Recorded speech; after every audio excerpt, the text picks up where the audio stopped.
Okay, so we're going to cut this power shaft today. In our case, we're using this power shaft on a TKV20 Terra King material collection system. But a lot of attachments that use PTO power on these little tractors require that the power shaft be cut. So we wanted to make a separate video here to show how that cutting is accomplished, how to measure, how to cut, because a lot of folks are nervous about this. One of the most popular attachments that needs to have a PTO shaft cut is a tiller. So if you're looking to get a tiller, this will apply to you as well. People are probably most fearful about actually cutting the drive shaft. That doesn't really scare me at all. What scares me is cutting it the wrong length, especially cutting it too short. If I cut it too long, I can cut again, right? But if I cut it too short, well, what do I do then? Ask the finance committee for forgiveness, I guess. So let's talk through a little bit about how we're going to measure this one, and maybe how that's a little less formal than it should be, but I think it might be helpful to you. So how about if you come on in here and take a closer look with me. We've got the PTO actually attached on the back side. Now I don't have it firmly attached, but it's on the shaft. On the front end, it is not on the shaft. You'll be able to see there that it's too long. It won't fit on the front shaft, right? Now it might be tempting to say, oh, I think I could just hook it up before I hooked up the quick hitch or something like that. That would be a bad idea. We need to have that thing short enough that it can swivel properly. We need to raise and lower the implement so that we see where the shortest distance is between the two ends of the shaft. And that's really where we need to measure. Now I've already done that once and I've decided it's about the same either place, but I think we'll do it one more time here on the video.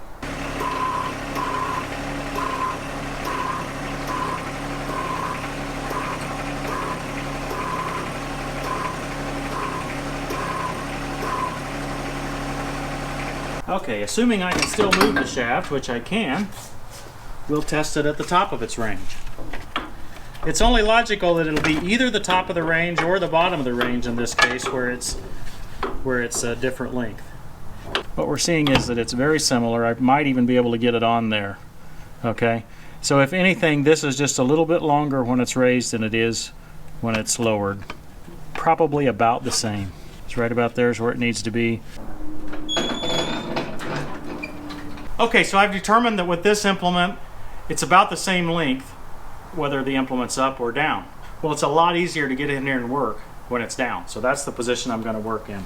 I want to take about an inch off of the shaft. Now, what are the risks? There really are two risks. If your shaft is too long, you'll put pressure on the drive end of the tractor and or onto the implement, and you can cause a bearing to go out in the implement. You could cause even worse damage in the internals of the rear end of your tractor. You do not want that shaft to be too long. But what about too short? What is too short?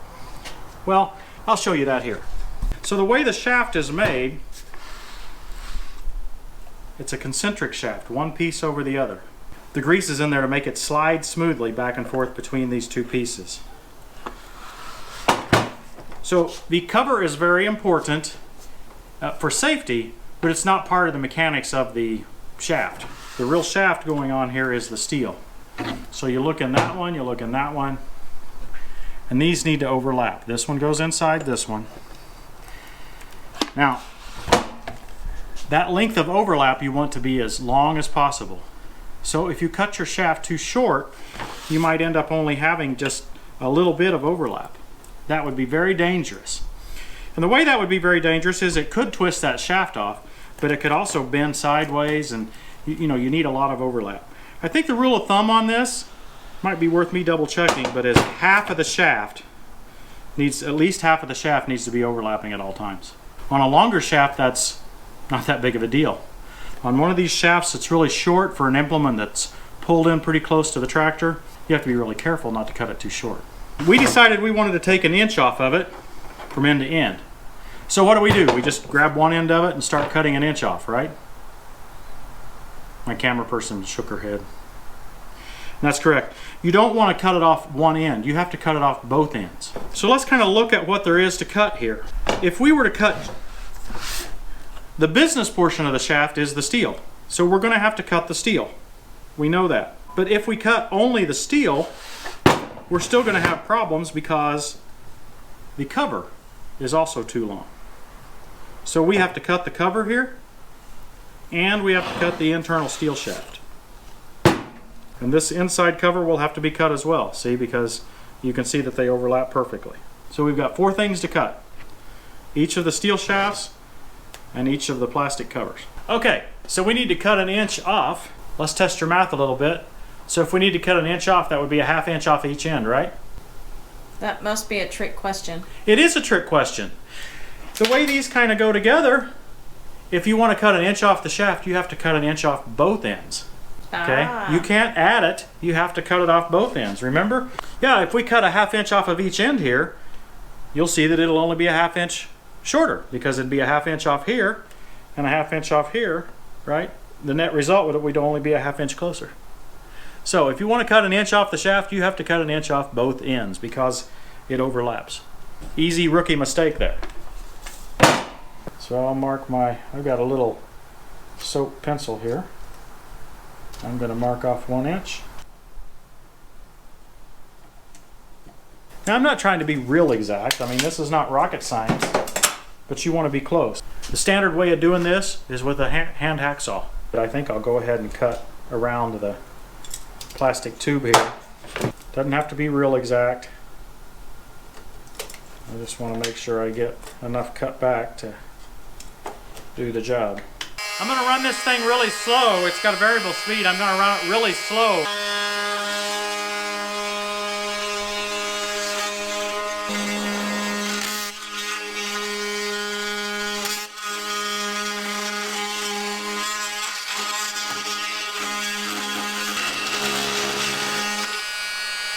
Okay. Boy, that was slick. Yeah, that wasn't that bad. It looks pretty good too.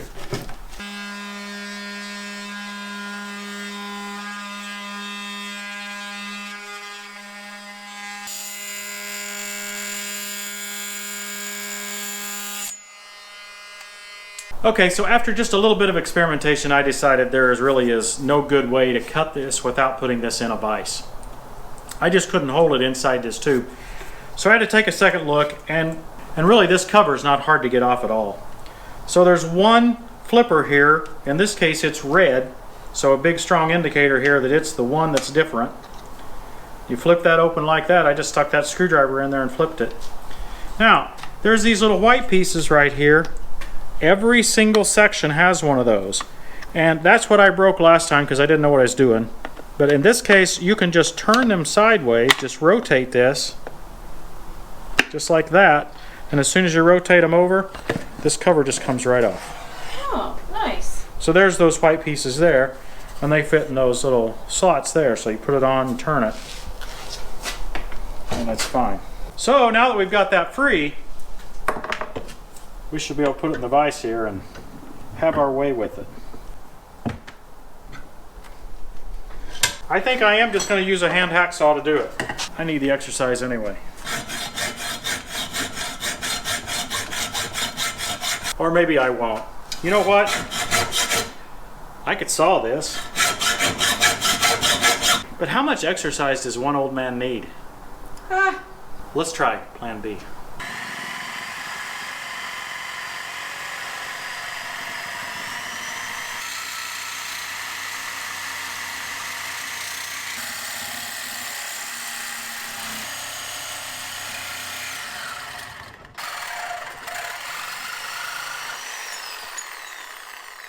Yep, exercise is overrated. Now, does it matter if it's even? Well, it doesn't have to be perfect, but we probably ought to get some of those burrs off of there a little bit.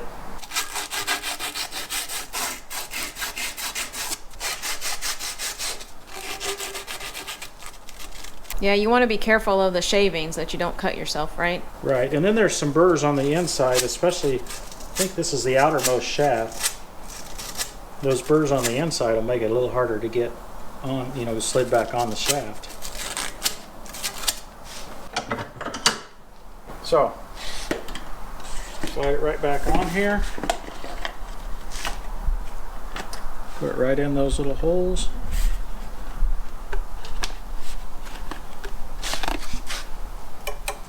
Try to use my screwdriver here to force it on there. Just like that. pin that little guy back. Oh, very nice. And pin it.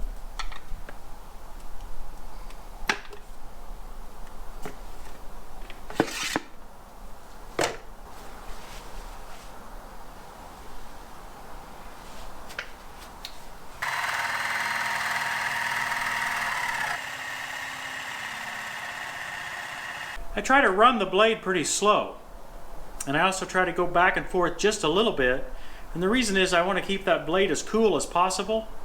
If it gets really hot, it just dulls it immediately.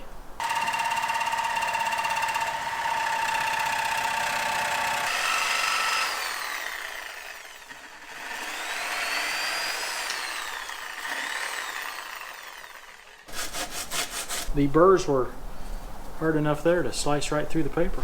Oh, wow. But now they're not. Didn't take but just a minute to, not a minute, just a rub or two there to.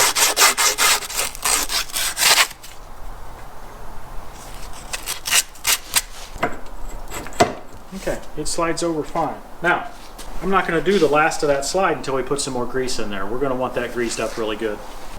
Yeah, I know. I just wiped the grease off of this thing, didn't I? But that was to put it in your vise. We'll probably mix in some of that old grease with it here as we go. Be careful, you're going to wipe it all off. Ah. What kind of grease were you using? The greasy kind. And I'm not too worried about this scenario right here. I'm going to use whatever grease I've got. Now that I've learned how to do the cover, it's really no problem at all. I need to figure out where to buy replacement covers so that I can get another cover for my tiller. Don't want to run without a shield, I just don't know where to get one. So maybe you guys can tell me in the comments section where I can buy one of these shields. Yeah, I don't need the shaft, just the shield. Okay. Seems to be only one way this one goes together. There it is. There we go. Hey, it looks kind of professional. That cut there looks pretty nice, doesn't it? Yeah. That's it for cutting the shaft. If you've been watching us put together the material collection system that we're working with, go back to that video now. For the rest of you that have just been watching how to cut a PTO shaft, I hope this has been helpful. And if you have any questions, leave them in the comments below. Maybe we can clarify something that we didn't either show quite properly or show quite detailed enough in this video. Hey, check out our website, tractortimewithtim.com. Subscribe, leave a comment, press that little bell beside the subscribe button, and we'll see you next time on Tractor Time with Tim. So now that we're finished cutting the PTO, we need to mount it to the unit. We've detached the unit again from the tractor just so we have better access here and so you can see better.